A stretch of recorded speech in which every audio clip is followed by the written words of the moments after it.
Our ability to understand what causes disease, how to diagnose disease, how to treat it, and how to prevent it is evolving at a dramatic pace.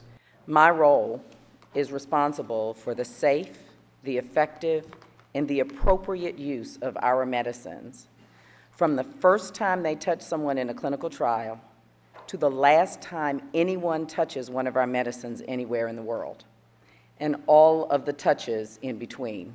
So this is the African American population in the United States, 5%.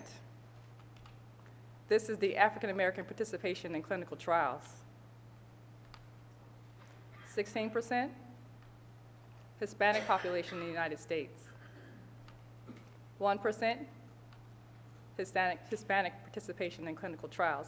So obviously, as it has been already mentioned, we are here having this discussion today because clearly there is a problem. Minority populations are severely underrepresented in clinical trials, and this disparate proportion of participation trends, mirrors the trends of minorities being disproportionately affected by a number of medical conditions. Another Black person. So what does the variable race measure? It precisely measures the social classification of people in our race-conscious society. And the same race that a hospital admitting clerk might check off for me that would become part of a health statistic is the same race that a cab driver notices, or a police officer, or a teacher in a classroom, or a judge in a courtroom, and that race has profound impacts on our life experiences and life opportunities.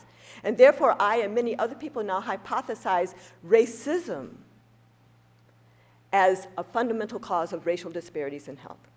That are on the market. Now, how do we use the clinical trial data?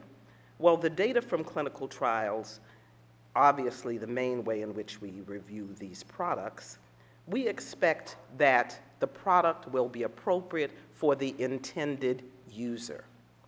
Not for everybody, not for everybody, for the intended user. And that intended user could be a very narrow window.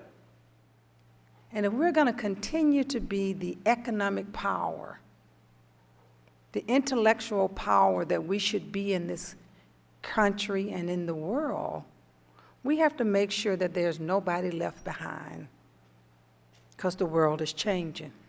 There's a value in being different. Different people bring different things to the table that allow us to come up with more rich solutions to complex problems.